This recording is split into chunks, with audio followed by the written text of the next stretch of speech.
ईश्वरं गुरुं मायामनुष्यं हरिं वन्देऽहं करुणाकरं रघुवरं भूपालचूडामणिं यत्र यत्र रघुनाथकीर्तनं तत्र तत्र कृतमस्तकाञ्जलिं बाष्पवारि परिपूर्णलोचनं मारुतिं नमतराक्षसान्तरं सुन्दरं अम्बिकापतिभीष्टसिद्धनं कारुणीककल्पञ्जलोचनं नमामि शङ्करमनङ्गभूषणम् वंशीविभूषितकरान्नवनीलजातात् पीताम्बरादरुणिम्बफलादरुष्टात् पूर्णेन्दुसुन्दरमुखादरविन्दनेत्रात् कृष्णात् परं किमुद्गतोऽहं जाने। श्रीगुरुचरणसरोजरज निजमनमुकुरसुधार वर्णौ रघुवर-विमलेश जोदायक फलचारि मोहि विलोकि धरहु मन धीरा राम कृपा कस भयउ शरीरा पापी जाकर नाम सुमिरहि अति अपार भव सागर तरहि सुदूत तुम तरिक जाई राम हृदय धरि करहु पाई। भगवत कथा रसिक महानुभाव भक्तिमती देवियों, आप भी अंग्रेजी भाषा में सुंदरकांड के संदर्भ में श्री हनुमान जी की यात्रा के विषय में सुन रहे थे। और जब मैं आज आ रहा था तो भाषा के विषय में एक नया अनुभव मुझे हुआ। हमारे श्री राजकुमार जी, उनके पुत्र बधू मेरे साथ मुझे यहाँ लेकर आती हैं, तो उनसे बेटी मंदाकिनी का संवाद सुनकर मुझे एक नए प्रकार का अनुभव हुआ। उन्होंने पूछा, अंग्रेजी के विषय में आप समझ लेती हैं, तो उन्होंने एक बात कही कि महाराज जी की बात तो भाषा कठिन है, पर वो मैं नहीं समझ पाती उतना, लेकिन इस भाषा में मैं समझ लेती हूँ। तो एक प्रयास था, इसका अर्थ है कि मेरी भाषा उनको कठिन लगती है, अंग्रेजी उनको सरल प्रतीत होती। तो 3 पीढ़ियों का मैंने अनुभव किया। हमारे श्री नहराज जी शोरेवाला, ये बहुत ही श्रद्धालु है, विराजमान भी है। एक दिन थोड़ा 10 मिनट विलंब तक प्रवचन हुआ तो वे घबरा गए। लास्ट में 1 घंटा बोलियो तो लगा कि 40 मिनट उनको 1 घंटे जैसा लगे हुआ, और उस भाषा में उनको आनंद नहीं आ रहा था या उस भाषा का ज्ञान नहीं है। तो दूसरी पीढ़ी थी राजकुमार जी, उनको चिंता हो गई कि महाराज जी जो प्रवचन कर रहे हैं उसी विषय पर होता तो अच्छा था, मेरा विषय ठीक नहीं था। और तो तीसरी पीढ़ी जिसने कहा कि नहीं, मेरी भाषा उनके समझ में कम आती है, पर आपकी अधिक समझ में आती। तो वो एक आनंद है कि वस्तुतः यह अलग अलग पीढ़ियां होती हैं और अलग अलग उनके सोचने, समझने या सुनने का ढंग होता है। तो इसलिए आपने सुना, और मुझे विश्वास है कि आप लोगों ने, जिन्होंने सुना समझा, उन्होंने आनंद लिया होगा, और जो नहीं उसको समझ पाए होंगे वो भी बड़े शांत भाव से श्रवण करते हैं। आइए,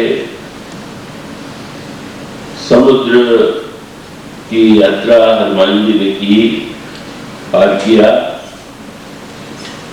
वो तो एक दृश्य है, और दूसरा दृश्य वह है जब बंदर निराश हो चुके थे। प्रयत्न करने पर भी सीता जी को वे नहीं खोज पाए और उन्हें ऐसा लगने लगा कि हमारा जीवन तो निरर्थक है। दोनों ही प्रकार से मेरी मृत्यु है। यहाँ न सुधी सीता कह पाई, वहां गए मारी घबराई। सीता जी को हम नहीं खोज पाए, हमें लक्ष्य प्राप्त नहीं हुआ, पर अगर हम लौट करके जाएंगे तो सुग्रीव दंड देंगे। तो कहीं से अच्छा ये नहीं होगा कि हम शरीर का परित्याग करें। कौविक संकेत जो आपके सामने पिछले दिनों से किया जाता है कि रामायण में जो घटनाक्रम है उसकी विलक्षणता यह है कि ऐसे अवसर हम सबके जीवन में आ सकते हैं। कई के जीवन में आते हैं। जब आप समाचार पत्रों में पढ़ते हैं इस व्यक्ति ने आत्महत्या कर लिया, चाहे पुरुष हो चाहे स्त्री हो, तो उसका अभिप्राय की जो परिस्थिति है तो उसको देख करके वह व्यक्ति इतना निराश हुआ होगा कि उसने मान लिया कि ये जीवन निरर्थक है और इसको रखने से कोई लाभ नहीं। इसको रामचरितमानस में पात्रों के माध्यम से इस परिस्थिति का ज्ञान प्रस्तुत किया और उसका सूत्र यह है, और जो संवाद के रूप में आपके सामने प्रारंभ किया गया था। जब बंदर निराश हताश बैठ गए कुछ विछा करके शरीर का त्याग करने के लिए, तो वहां एक गुफा थी। श्री रामचरितमानस में गुफाओं का बड़ा सांकेतिक अर्थ है और उस गुफा में एक गीध रहता था जिसका नाम संपाति था। जब उस गीध ने यह सुना कि ये बंदर शरीर का त्याग करने के लिए प्रस्तुत है, तो उसने अपनी प्रसन्नता शब्दों में प्रकट किया और ये कहा कि बहुत दिनों से हम भूखे मर रहे थे, लगता है आज ब्रह्मा प्रसन्न हो गए हैं और एक साथ बहुत दिनों के भोजन का प्रबंध उन्होंने कर दिया। अब इस भाषण को सुनकर के बंदर आतंकित हो जाते हैं कि क्या गीध ही हम लोगों को खाने वाला है। कभी मृत्यु आत्महत्या करते समय चिंता होती है कि कम से कम कष्ट वाली मृत्यु हो, या व्यक्ति ये चाहता है कि मृत्यु के संदर्भ में उसकी शरीर की दुर्गति न हो, ये मानवीय भावनाएं होती है। तो बंदर ये नहीं चाह सकते थे कि अब हम वे शरीर अगर मृत्यु हो गई तो शरीर का क्या हुआ, तो इसको तो सोचना नहीं चाहिए, चाहे जो भी हो गया। लेकिन ये स्वभाव है कि वो एक और तो शरीर का त्याग कर रहा है और दूसरी ओर वो ये चाहता है कि उसने भी उसका सम्मान कराए। तो बंदरों को ऐसा लगता है कि तो बड़ी अशुभ मृत्यु होगी कि जब गीध हमारे शरीरों को नोच करके खाएंगे। तो वो स्थिति, और जब वे ये स्वर सुनते हैं तो एक आतंक सा उनके हृदय में आ जाता है।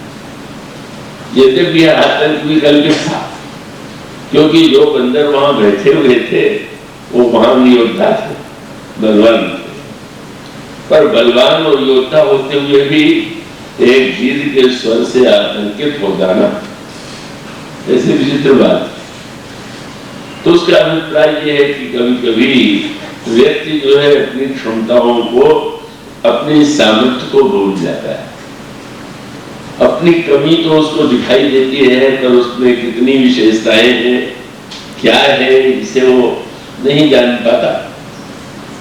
पर दूसरी ओर उसका परिणाम ये होता है कि ये जो योद्धा बंदर है उन्हें क्यों डरना चाहिए।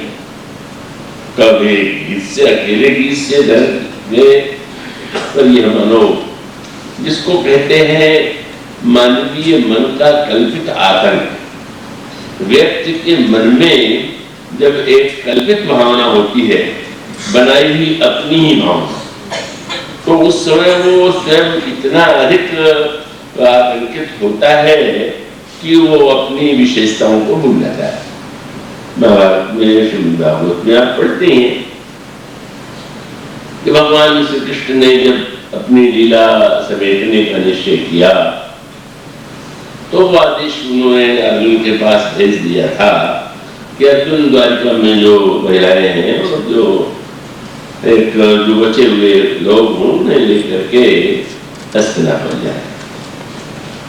और उसके पश्चात अर्जुन बड़े व्याकुल हृदय से वो समस्त जो बचे हुए थे द्वारिकापुरी में, क्योंकि भगवान ने कह दिया था कि 1 सप्ताह में द्वारिका समुद्र में समा जाएगी, तो लेकर के चल गए।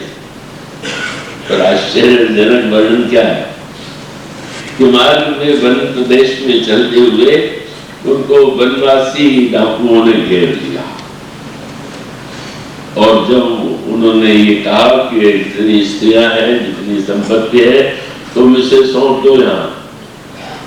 अर्जुन को आश्चर्य हुआ और अर्जुन ने पूछा कि तुम हमें जानते हो?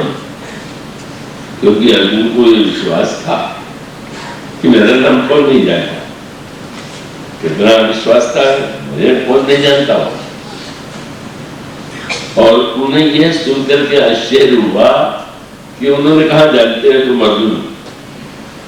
और जानते हुए भी तुम्हारा ये साहस कि तुम मुझे चुनौती दो, उनका कोई डर नहीं। और उनके पास क्या था? लाठियां थी और ऐसे साधारण अस्त्र शस्त्र थे। और तब अर्जुन ने अपना प्रसिद्ध गांडीव, जिसके द्वारा उन्होंने महाभारत में विजय प्राप्त की थी, उसे हाथ में ले लिया। और वो जब उस धनुष को चलाने के पहले उसकी प्रत्यंचा को चढ़ाने लगे, डोरी को चढ़ाने लगे, तो इतना शिथिल शरीर हो गया कि वो बाण चलना तो दूर रहा, धनुष के ऊपर डोरी भी नहीं चढ़ा पाया और सचमुच लुट गए। बड़ा दुखद वर्णन श्रीमद् भागवत और महाभारत में पढ़ने को मिलता है। तो ये जो स्थिति है कि एक महान योद्धा जो इतने बड़े शस्त्र का ज्ञाता और उसके द्वारा जिसने इतनी विजय प्राप्त की हो, वो व्यक्ति इतना एक ऐसी मनस्थिति, अरे उससे भगवान कृष्ण के लीला समेट लेने का इतना दुखद अवसाद उनके मन में उत्पन्न हो गया कि वो सारी अपनी शक्ति को भूल गए। इसका तात्पर्य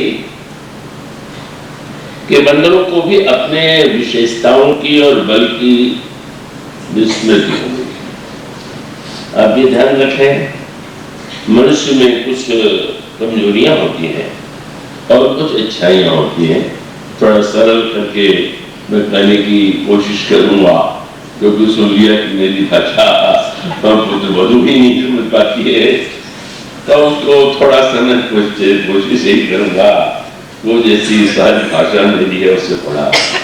तो वो अर्जुन की जो स्थिति है, अर्जुन की जो दशा है, उसका कारण यही है कि अर्जुन स्वयं उस समय वह बात जब व्यक्ति अपनी विशेषताओं को भूल जाए और किसी झूठे भय से स्वयं अपने आप को ही घेर ले, तो एक स्थिति तो वह है। और एक स्थिति वह है कि जहां व्यक्ति अपनी विशेषताओं का मूल्य आवश्यकता से अधिक आंके। दो तरह के लोग होते हैं।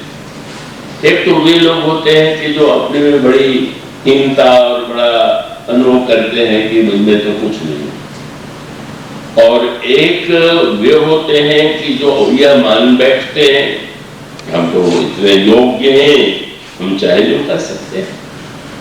तो ये दोनों ही जो वृत्तियां हैं या दोनों ही मनोभाव हैं का वो सही है। व्यक्ति को अपनी विशेषताओं को भी जानना चाहिए और अपनी कमजोरियों को भी जानना चाहिए।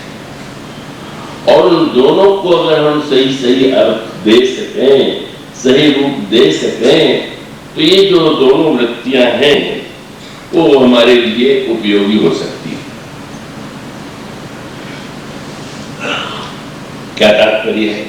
मैं आशा करता हूं कि आप सब उसे ध्यान से सुन रहे होंगे। तो उसका तात्पर्य यह है कि दोनों का लाभ, अपनी विशेषताओं को जाने और उसका सदुपयोग करें, और अपनी कमजोरी को जाने और जानने के बाद भी उसका सदुपयोग करें। यह बड़े महत्व की बात है। अपनी विशेषताओं को भुला देना, मानो व्यक्ति जो कुछ है वो भी उसका उपयोग नहीं कर पा रहा, और अपने को इतना महत्वपूर्ण मान लेना, अभिमान के मारे भूल जाना कि मैं और क्या नहीं कर सकता। ये दोनों ही बातें हैं जिसको हीन वृत्ति और अभिमान की वृत्ति का नाम दिया जा सकता है। तो ये बंदरों की यात्रा केवल बंदरों की यात्रा नहीं है, हम आप सबके जीवन की यात्रा है। और वो एक संकेत है कि इतने बड़े योद्धा भी भूल गए, कितने हम बलवान हैं, कितने कितने शक्तिशाली हैं, और लंका के युद्ध में उनके शक्ति का कितना बड़ा आतंक फैला, पर गोस्वामी जी कहते हैं कि बंदर भयभीत हो गए। मानो उस समय अपनी सामर्थ्य भूल गए, अपनी शक्ति को भूल गए, केवल मृत्यु की कल्पना और बाद में क्या होगा इसकी कल्पना उन्हें दुर्बल बना देती। परिणाम ये होता है कि भय की एक झूठी भावना उनके मन में बैठ जाती है। लेकिन उसका निराकरण कैसे हो? ये दोनों ही बातें हमारे लिए दुखदाई हैं। जब हम अपनी विशेषताओं को नहीं जानेंगे तो हम सदुपयोग क्या करेंगे, और हम अपनी कमियों को नहीं जानेंगे तो फिर हम उन्हें मिटाने या उसका हम क्या और उपयोग कर सकते हैं, इससे वंचित हैं। तो बस इसको 3 भागों में आप बांट दीजिए कि अपनी विशेषता का उपयोग धर्म है, और अपनी विचार शक्ति का उपयोग ज्ञान है, और अपनी दुर्बलताओं का ज्ञान भक्ति है। ये तीनों बातें हैं। जब आप शरीर को महत्व दें तो देना ही चाहिए, कोई ऐसी वस्तु नहीं है शरीर की शास्त्रों में निंदा की गई, इसका अर्थ नहीं है कि शरीर व्यर्थ है। जैसे रामायण में दोनों प्रकार के दृष्टांत आपको मिलेंगे। जैसे गीत जी का प्रसंग मैं सुना रहा था, जब गीधराज से भगवान ने जीवित रहने के लिए कहा, और मुझे नहीं चाहिए जीवन, और मैं तो समझता हूं कि जो मेरी मृत्यु है वो तो जीवन की अपेक्षा भी एक दृष्टि हुआ है।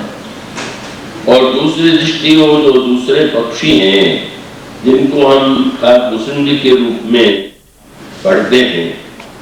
अब काकभूषुंडी गरुड़ का संवाद है रामायण में, और एक मुझे सुना रहे थे, कोई केवल उर्दू जानने वाले थे, उन्होंने उनसे पूछा कि वो रामायण में जो कौवे लोमड़ी का संवाद है, अब वो बेचारे उन्होंने लोमस को लोमड़ी बना दिया, क्या कहा जा सकता है। तो वो वस्तुतः ये जो गीधराज जो है वो जीवन को नहीं स्वीकार करते। और जब गरुड़ ने प्रश्न किया कि आपको शरीर त्याग करने का स्वातंत्र प्राप्त है, कि आप चाहे जब शरीर छोड़ सकते हैं तो आप शरीर क्यों नहीं छोड़ना चाहते? तो उन्होंने कहा कि सिर्फ नहीं चाहते कि भजन भी तो शरीर से ही होता है, और जब शरीर से होता है और शरीर से हम भजन कर सकते हैं तो हम ऐसे जीवन को क्यों छोड़ें, हम ऐसे शरीर का त्याग क्यों करें। उनका शब्द यही था, तजो न तन निज इच्छा मरना, कि तन बिन वेद भजन नहीं मरना। इसका अर्थ क्या हुआ शरीर महत्वपूर्ण भी है और शरीर त्याज्य भी। अगर हम अपने सामर्थ्य और लक्ष्य तक पहुंच गए तो उसके पश्चात शरीर की उपयोगिता नहीं प्रतीत होती। और जब किसी व्यक्ति के जीवन में यह एक भावना है कि नहीं, शरीर के द्वारा अनेक और विशेष रूप से भजन भक्ति तो शरीर के ही संदर्भ में, और इसीलिए आप उस दोहे पर आपने पढ़ा हो सुना हो, गोस्वामी जी की बड़ी लंबी आयु थी और वो लंबी आयु थी तो शरीर तो शरीर ही होता है, कान से कम सुनाई देने लगा, आंख से भी कम दिखाई दे रहा। तो शिष्यों को चिंता हुई कि महाराज तो हम कैसे ऐसा स्वास्थ्य रखें कि हम अधिक इनका लाभ ले सकें। तो उन्होंने अनुरोध किया कि किसी वैद्य को बुला लिया जाए और वो आपको देख करके कौन वैद्य आपके पास नहीं आना चाहेगा और उसको अच्छी दवा से आपके शरीर की दुर्बलता दूर हो सकती है। उस समय गोस्वामी जी ने मुस्कुरा करके ये कहा, आवश्यकता तो वैद्य की है। तो पूछा कि महाराज आपको सबसे जो अधिक कष्ट हो वो वैद्य से बता दें, तो एक प्रकार के शरीर में कष्ट है। तो उन्होंने कहा वैद्य जी से ये मत कहना कि इनको कान से कम सुनाई देता है, इसको हट जाने। और आंखों से कम दिखाई देता है, ये भी कोई महत्वपूर्ण प्रश्न नहीं। और शरीर में दुर्बलता कमजोरी आ गई, ये भी कुछ नहीं। तो चेले लौटा के कि महाराज आपने तो सब काट दिया। जब आप कहते हैं कान से कम सुनाई दे, आंख से कम दिखाई दे, शरीर दुर्बल हो जाए तो चिंता मत करो, तो फिर चिंता काहे की करे। तो वो सभी ने राहुल जी ने कहा कि श्रवण घटो पूर्ण दृढ़ घटो और घटो सकल बल दे। दवा कौन नहीं घटना चाहिए, श्रवण घटो पूर्ण दृढ़ घटो घटो सकल बल देह। इते घटे घटी है न कछु घटे न हविसो में। भगवान से प्रेम तो कम नहीं हो रहा। अगर वैद्य ऐसी कोई दवा दे सके जिससे हमारे प्रेम करने की क्षमता बढ़ती जाए तो अवश्य दवा दे। तो मानो असमर्थता की अनुभूति जो है वृद्धासमर्थ है।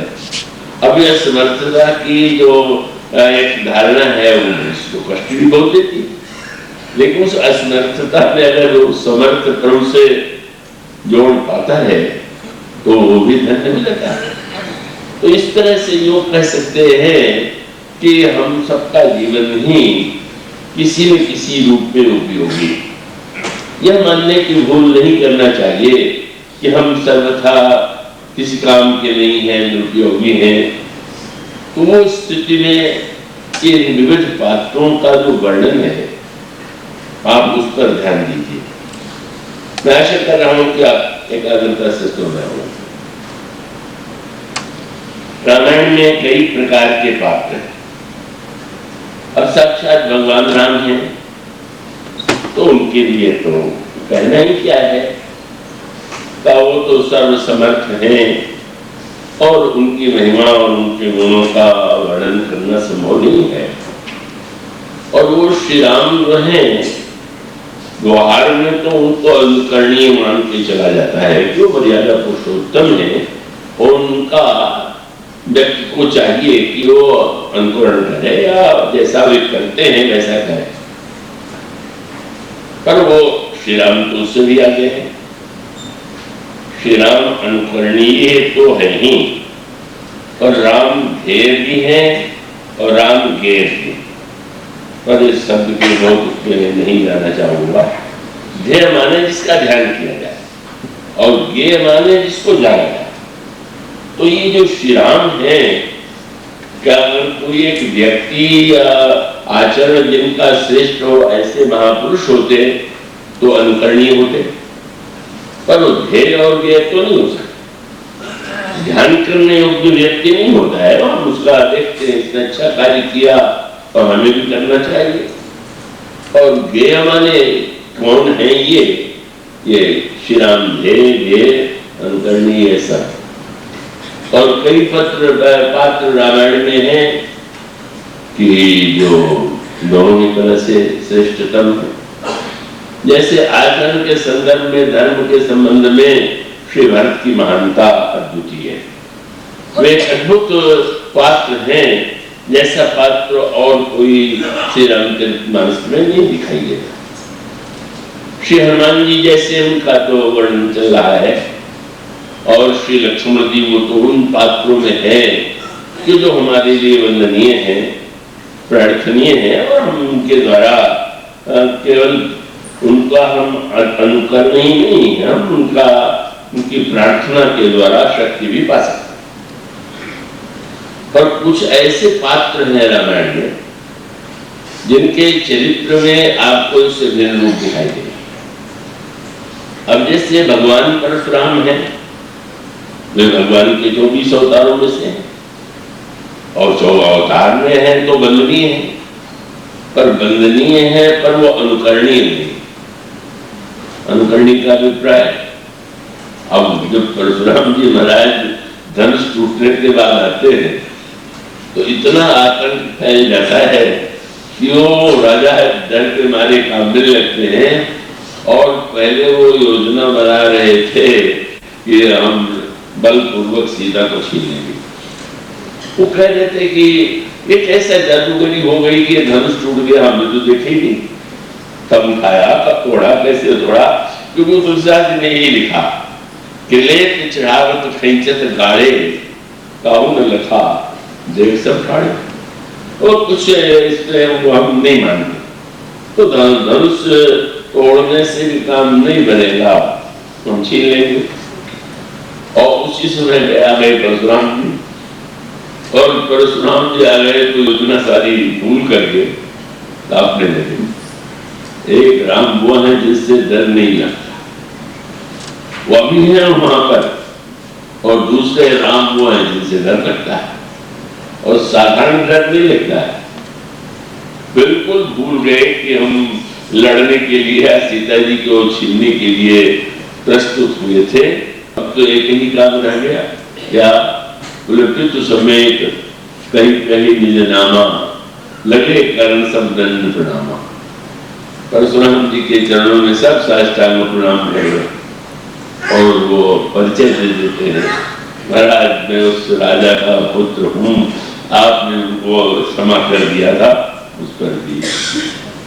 पर ये प्रार्थना करते हुए भी वो ये नहीं चाहते थे कि देखा ही नहीं हो।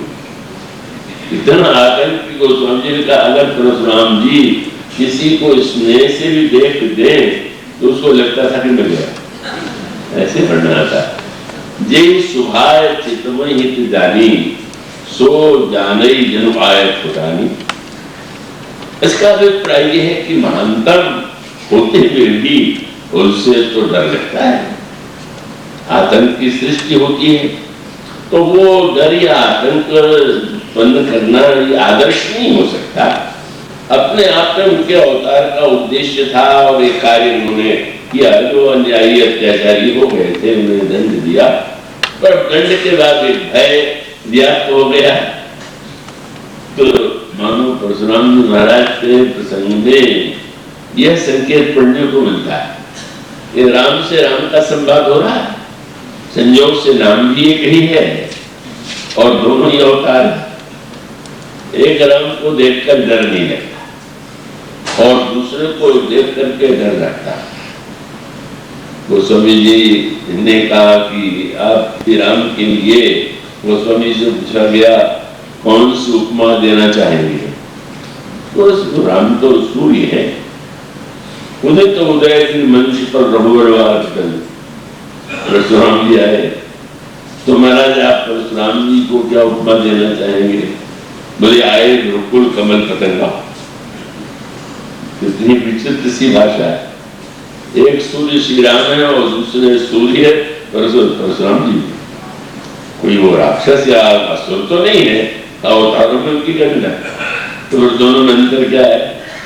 तो दृष्टांत के रूप में यूं कहें कि एक सूर्य जिसके लिए शब्द उन्होंने जोड़ दिया बाल पतंग, प्रातः सवेरे का सूर्य, तो सवेरे का सूर्य अच्छा लगता है, ठंड के दिन हो तो और भी व्यक्ति चाहता है निकले।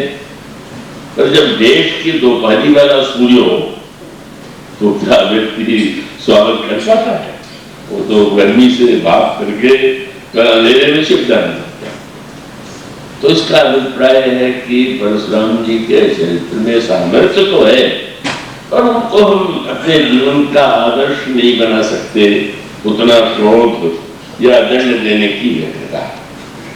तो परशुराम जी महाराज वंदनीय तो नहीं, अनुकरणीय नहीं है।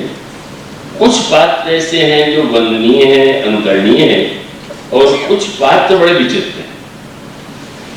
उन पात्रों में संपाति भी है, उन पात्रों में मारीच भी है, और उन पात्रों में बाली भी है।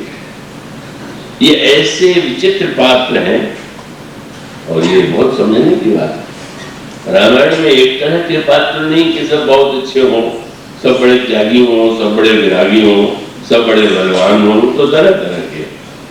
सुग्रीव जैसे नरभोगी तो भाग खड़े होते हैं, कोई समस्या आती है तो उससे भागने का ही प्रयास करते हैं। और श्री हनुमान जी के लिए तो क्या शब्द है।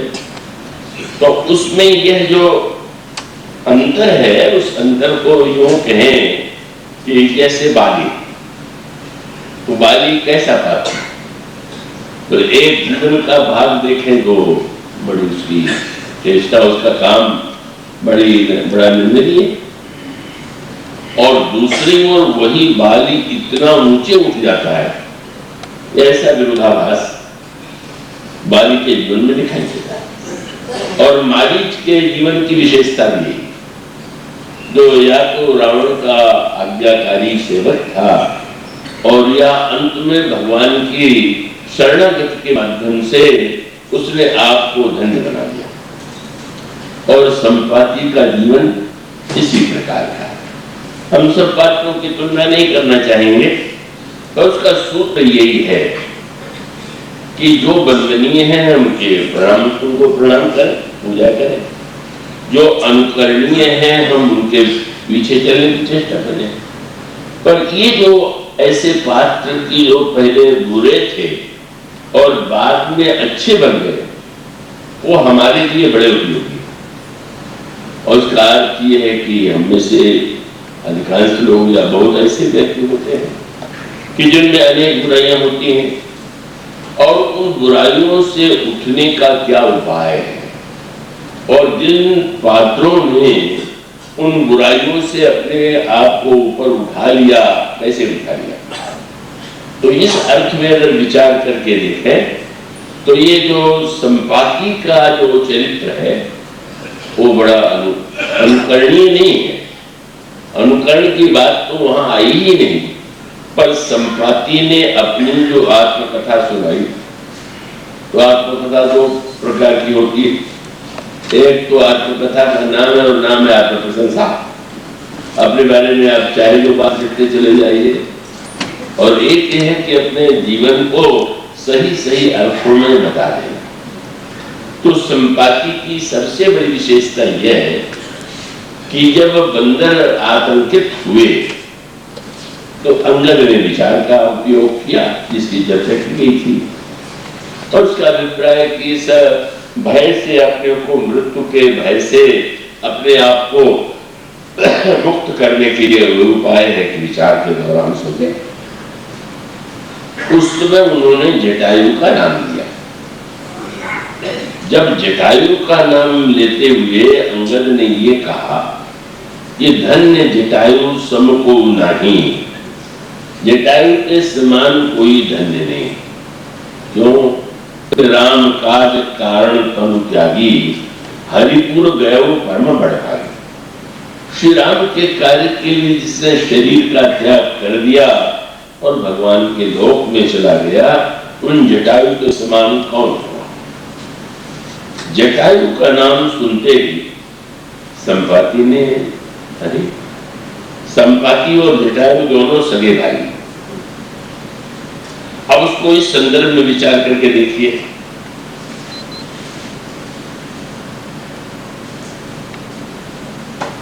कि मानस में कुछ पात्र तो बड़े उच्च कोटि के हैं, और जैसे पक्षियों का वर्णन किया गया तो उस वाटिका में चातक कोकिल कीर चकोड़ा पूजक विहंग नटत कल मोड़ा, ये पक्षी। पर रामायण में आप एक ऐसे पक्षी का वर्णन पढ़ते हैं जो कौवा है, काक। ये सब सुनियोजित बातें हैं। अरे ऐसे व्यक्ति तो हो ही सकते हैं जो कोयल के समान हो, या हंस के समान हो, या चातक के समान हो, लेकिन रामायण का एक वक्ता हुआ है जो कौवा, काक।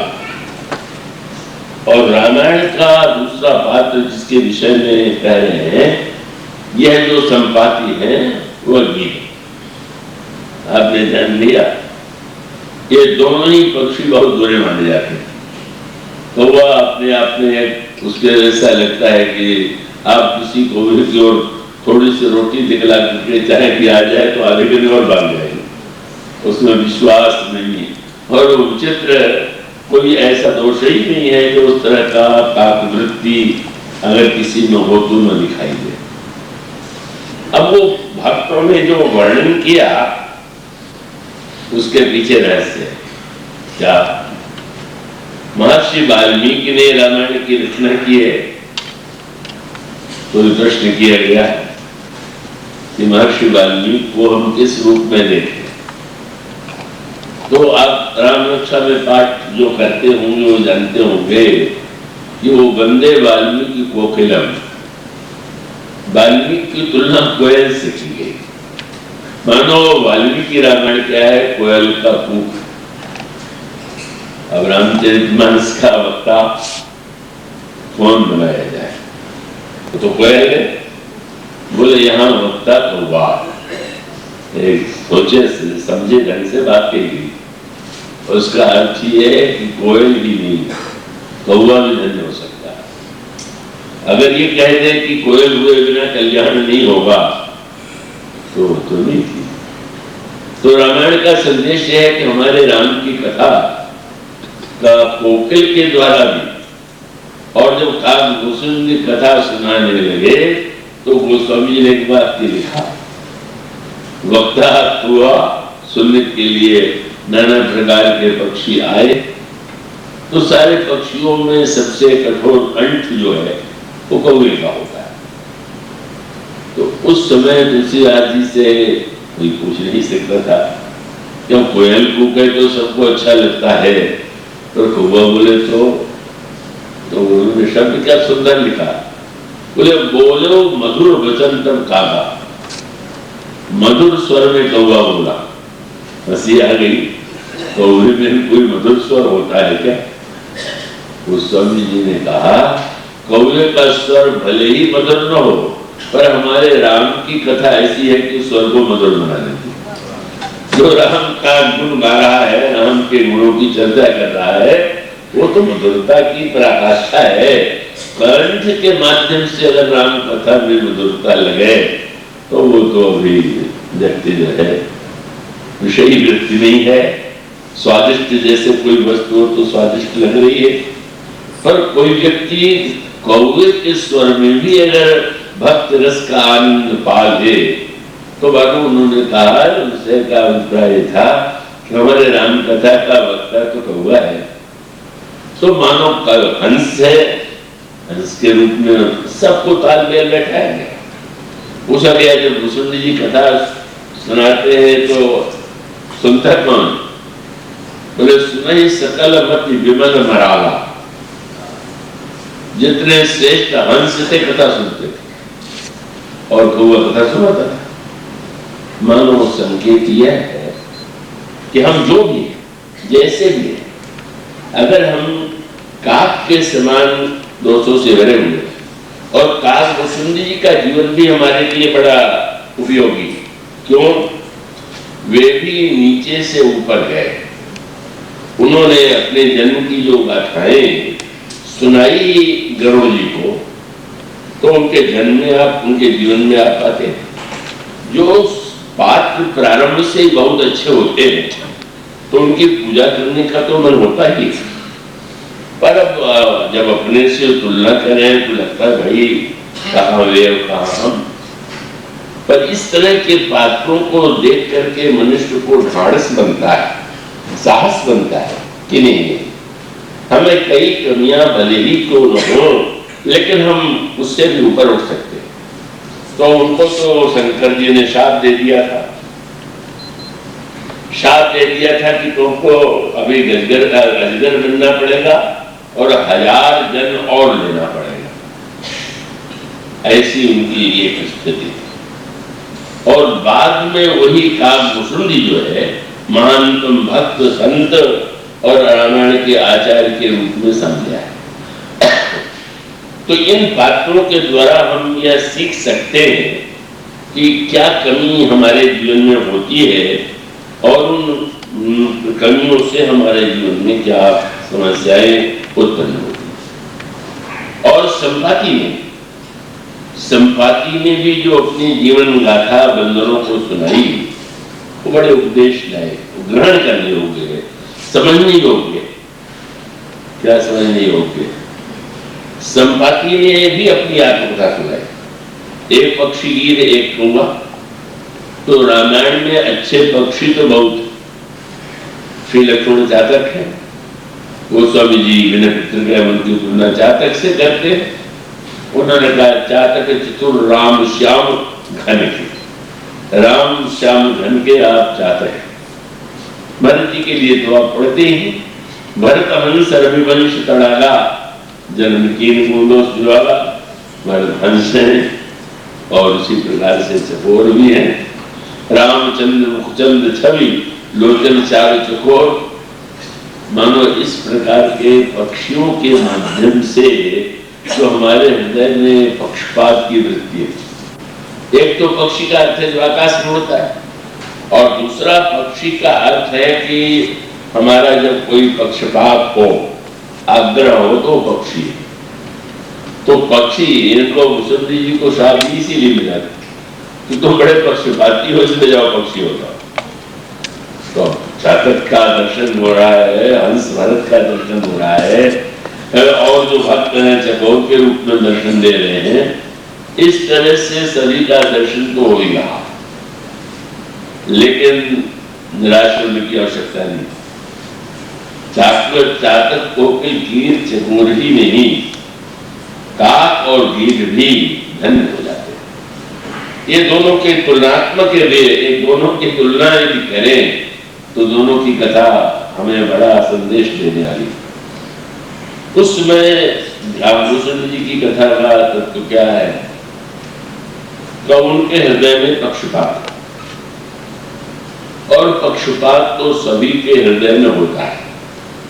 किसी के हृदय में थोड़ा होता है और किसी के हृदय में अधिक होता है। और इसीलिए जब किसी न्यायाधीश की तुलना करते हैं तो हंस के समान वो दूध पानी को अलग करने वाला होना चाहिए। दूध पानी मिला हुआ है, उसको अलग कर देंगे तो हंस के समान है। लेकिन क्या हंस निष्पक्ष है? क्या पक्षपात रहित है? क्या दूध और पानी को अलग करने के बाद जब वो दूध को पी लेता तो पक्षपात तो हो ही गया। पानी को अलग करके दूध पी लिया तो पक्षपात कैसे नहीं? तो कोई ऐसा होता नहीं कि जिसमें पक्षपात न हो, पर वो पक्षपात का दुरुपयोग हो करते हैं। और पक्षपात का अच्छा उपयोग काकभूषुंडी जी के जीवन में दोनों। पहले किस प्रकार से उन्होंने पक्षपात का जो उनका स्वभाव था, पहले वो शंकर जी के भक्त बन गए, श्री राम के विरोधी बन गए, श्री राम की निंदा करते हैं, और फिर उसके नाते गुरु जी से भी थोड़ा बुरा मानने लगे। थोड़ा नहीं, उनको लगने लगा कहां से इसे मैंने दीक्षा ले लिया, तो कुछ नहीं है, तो दिल से है, क्योंकि वो राम की भी प्रशंसा करते थे। और वो उसी का परिणाम यह हुआ कि वो बैठे हुए थे, जब कर रहे थे शंकर जी का, पर गुरु जी आए तो उठे नहीं, क्योंकि मन में धारणा थी कि ले लिया दीक्षा भले, पर मेरे समान में थोड़ी वैसी भावना। शंकर जी ने साथ दे दिया, और साथ के बाद फिर वो पक्षपाती ही रहे, लेकिन पहले जीवन में जो पक्षपात का दुरुपयोग था, अंत में उनका पक्षपात हो गया, जिसके लिए उन्होंने अच्छा रूप पा लिया। तो इसका अर्थ ये है कि अगर आपका पक्ष आपको भगवान के पास पहुंचा दे, जब लोमस जी ने शाप दे दिया कि तू ब्राह्मण रहने योग्य नहीं है, जा तो पक्षी हो जा, कौवा हो जा, तो बड़े प्रसन्न हो गए। प्रसन्न दिखाई दे रहा, तो मैंने कौवा बना दिया। बोले महाराज मैं प्रभु का दर्शन नहीं तो करना चाहता, पैदल जाता ब्राह्मण के रूप में तो कितना समय लगता, और उड़ के चला जाऊंगा अयोध्या, तो चलिए आपने यात्रा को भी सरल बना दिया।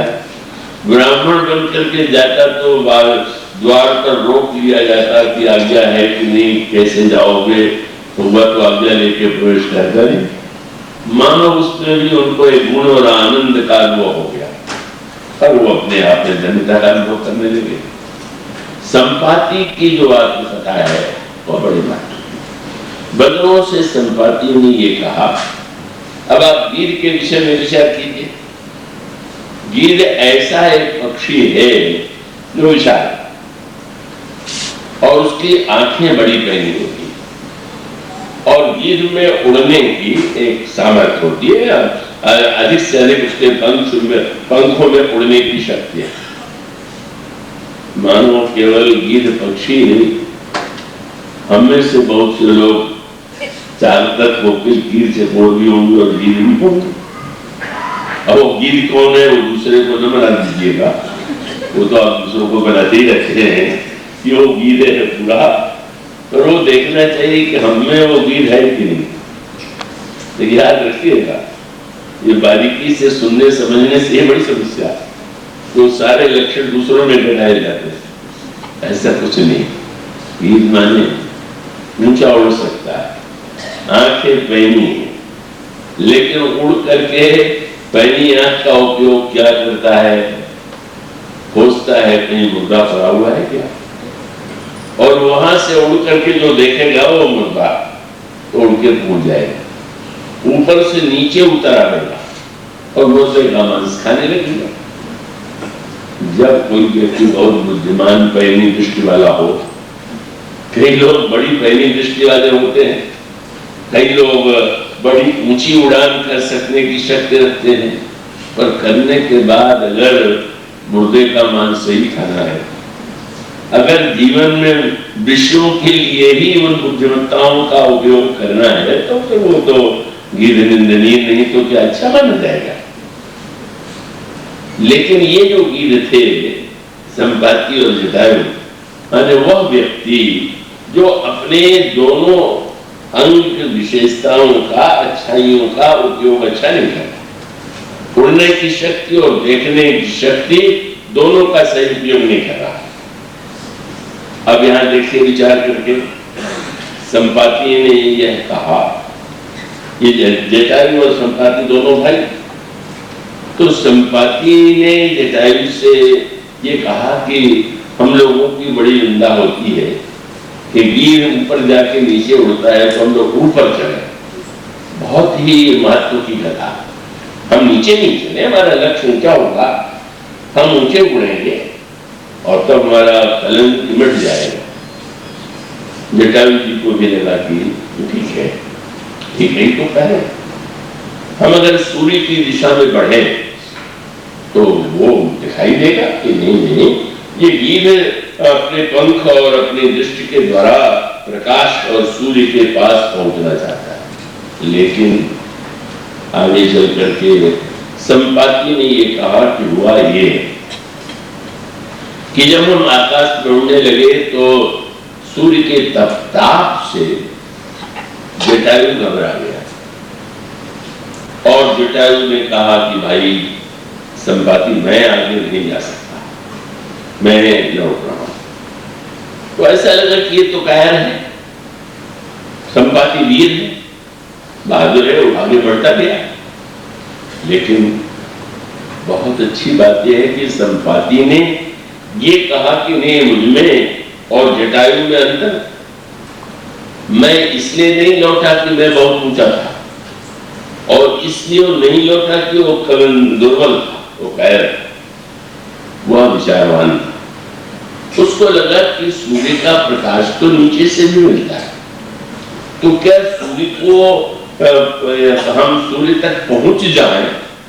आजकल का युग जो है वो संपाती युग है, कितने ऊपर चले जाए, किस ग्रह नक्षत्र पर चले जाए, तो ठीक है, वो युग तो होता ही है सब।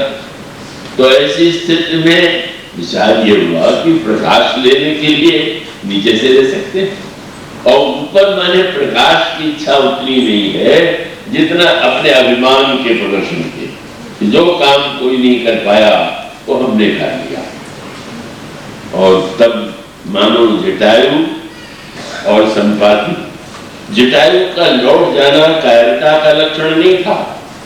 अगर वे कायर होते तो क्या रावण को चुनौती दे सकते थे? वो तो जवान थे पहले और अब तो बूढ़े हो गए। पर जिस समय उन्होंने सीता जी का विलाप सुना और सुन करके सारे देवता देख रहे थे, सबके सामने दृश्य हो रहा था, और जिस समय गिरिराज सुनी आर्त वाणी, रंगकुल तिलक नारी पहचानी, अरम निशाचर नीलेच जाई, जन मृक्ष बस कपिला गाई।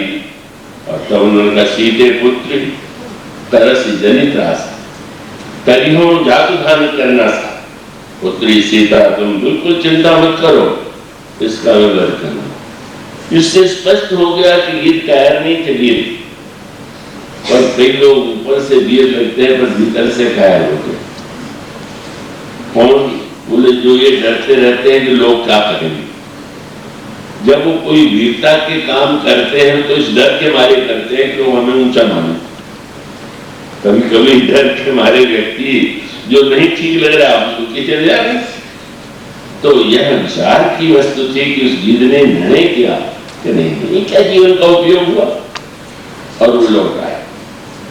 और फिर उसके बाद संपाति ने अपनी आत्मकथा सुनाते हुए कहा कि जब मैं आगे की ओर बढ़ा तो सूर्य के प्रकाश से तब मेरे पंख नष्ट हो गए, और पंख नष्ट होने के बाद मैं आकाश से नीचे गिरा। और जब मैं नीचे गिरा तो एक मुनि जी थे जिनका नाम चंद्रमा था, और चंद्रमा मुनि ने मुझे उठा लिया, और तब उन्होंने हमारे जीवन को एक दूसरा अर्थ दे दिया। अब आप देखें ध्यान से, दोनों उड़ने वाले बड़ी ऊंचे लक्ष्य हैं, लेकिन उसके मूल में भी अभिमान, अहम। और एक लौट आया और वो इसका पंख जला और उसका पंख कटा। गिरिराज जी का पंख कटा और संपाति का पंख जला। पंख तो दोनों के नष्ट हुए, पर एक महान उद्देश्य के लिए, अन्याय के विरुद्ध लड़ने के लिए पंख कट जाना और बात, और केवल अभिमान के प्रदर्शन के लिए पंख जल जाना, ये तो कोई बुद्धिमत्ता नहीं। और फिर क्यों था इसका स्वयं संपाति ने बताया कि मैं अभिमानी था और जटायु अभिमानी नहीं, इसलिए मैं अभिमानी रहा। और आप देखेंगे तो गीत का पंख कटना कितने महान उद्देश्य से सिद्ध हुआ, कितना उसका उद्देश्य था, और उस अच्छा बुराई में भी उन्होंने एक अच्छाई ढूंढ लिया। गिरिराज से प्रभु ने पूछा, बड़ा कष्ट हो रहा है? बोले, महाराज कष्ट तो हो रहा है, तो पंख कट गया। तो उनका पंख कटने में कष्ट भले ही हो, पर इतना लाभ तो हो ही गया कि पहले मुझे आपके पास जाना पड़ता था, अब आपको ही मेरे पास आ जाना पड़ा। मानो अपने पुरुषार्थ का पंख कटा तो भगवान को कृपा करके आने पड़ा। तो यह अनुभूति जटायु को धन्य बना देती है, और वो भगवान के धाम में चले जाते हैं। और संपाति का पंख जल गया, तो जल गया तो चंद्रमा ने उठा लिया। ये नाम सब सोचे समझे हुए रखे, सूर्य के ताप से जला और चंद्रमा उन्होंने उठा लिया। ये सत्संग जो है वो चंद्रमा के समान होते हैं। तो शीतल उन्होंने तब बड़ा दुखी, हाय मेरे तो पंख नष्ट हो गए। इन्होंने क्या किया? कोई चमत्कार ऐसा नहीं कर दिया कि संपाति का बिल्कुल कोई नया आपको नहीं मिल जाए, नहीं। लेकिन तुलसीदास जी महाराज लिखते हैं कि संपाति ने ये कहा बंदरों से कि मुनि जी ने मुझे ज्ञान दिया, और ज्ञान क्या दिया? देह जनित अभिमान छुड़ावा। मैं अपने को देह माने बैठा था, इस देह अभिमान को क्या हुआ? पंख नष्ट हो गया। पंख नष्ट हो गया तो तुम ये ना मान लो कि तुम बिल्कुल कुछ नहीं। अपने को समझो, अपने को पहचानो। देह अभिमान को नष्ट कर दिया। और कितनी मीठी बात, एक गीत धन्य हुआ पंख के उपयोग से, और दूसरा गीत धन्य हुआ आंख के उपयोग से। संपाति ने कहा कि मुनि जी ने कहा कि जब बंदर आवे तुम अपने गीत दृष्टि का उपयोग करना। क्या उन बंदरों को सीता जी का दर्शन कराना कि लंका में वो सीता जी बैठे हुए। मानो कितना श्रेष्ठ संकेत। जब हम भक्ति के लिए अपने आप को कष्ट का संकट में डालते हैं तो हमारी वृत्ति धन्य है जिताई दुश्मन। और जब हम अपनी आंखों का, अपने विवेक का, अपनी दृष्टि का उपयोग करते हैं भक्त रूपा सीता का दर्शन कराने, निराश बंदरों को बल देने में, वो देखो वो सीता अशोक वन में बैठी हुई है, सीता ये सीता का दर्शन नहीं हो रहा। और एक नई बात हो गई, ये शब्द जो ही उन्होंने बंदरों को दिखलाया वो सीता जी है, तो गिद्ध को नया पंख मिल गया। ये चमत्कार अब जाके हुआ। मानो मुनि का तात्पर्य क्या है कि तुमने पुरुषार्थ का पंख तो अभिमान के कारण नष्ट कर दिया, लेकिन जब तुम भक्त रूपा सीता के दर्शन में सहायक बनोगे तो तुम्हारा पंख सही हो जाएगा और तुम उस कृपा के पंख को पाकर के धन्य हो जाओगे। मानो तात्पर्य है, जब हम नीची दृष्टि वाले हैं तो बुरा ही है, पर हम ऊंची दृष्टि और बुद्धिमान होते हुए भी अगर हमारे जीवन का लक्ष्य केवल 100 का मांस है तो हम नीचे ही हैं कि नहीं। पर अगर हम भगवान को पाने के लिए अपने गिद्ध का के समान पंख का उपयोग करें और संपाति के समान नई बात हो गई। बस मुनि जी ने कह दिया कि तुम घबराओ मत, जिस समय बंदर आवेंगे तो उस समय जो ही तुम बंदरों को सीता जी का दर्शन कराओगे तो जब यह पंख करस जनचिंता तुम्हारे नए पंख मिल जाएंगे। मानो पुरुषार्थ का पंख जब जलता है तो कृपा का पंख मिलता है। संत की कृपा से सत्संग के द्वारा व्यापक मिल गया। तो यह संकेत मानो यह बताता है किस तरह से हम ऊंचे लक्ष्य होने पर नाम ऊंचे लक्ष्य का अभिमानी बन जाते और किस तरह से जो वास्तविकता है उसको हम लोक भय से पर स्थित रहने में अनिश्चित में रहते हैं। यह दोनों गीतों का संस्मरण है, वो बड़ा उपयोगी था। और उसको जब उन्होंने सुनाया तो बहुत सुंदर बात है।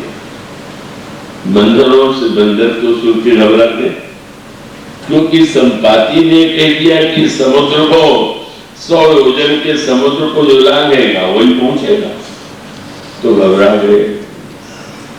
गए तो क्या सुंदर संदेश दिया संपाति ने। मोह गिरो, तुम मेरी ओर तो देखो, तुमने भाषण सुन लिया तो मेरी ओर देखो। क्या संकेत? बोले जब केवल सीता जी को दिखलाने में नए पंख मिल गए तो क्या जो सीता जी के पास जाएंगे उनको नए पंख नहीं मिले? ये विश्वास होना चाहिए।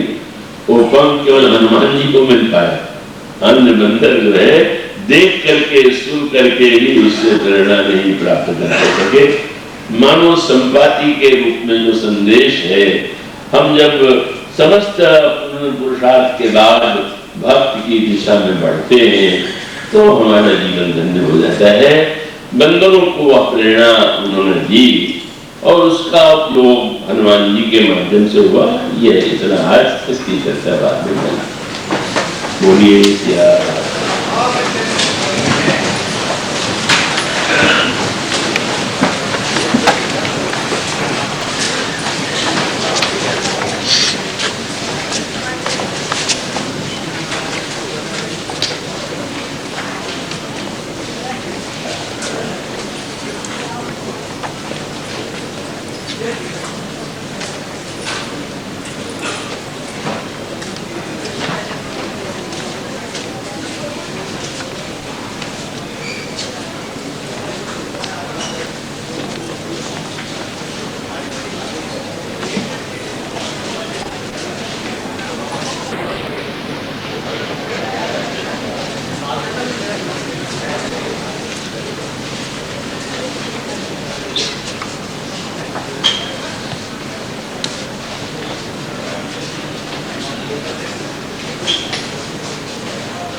मुझे बाबूजी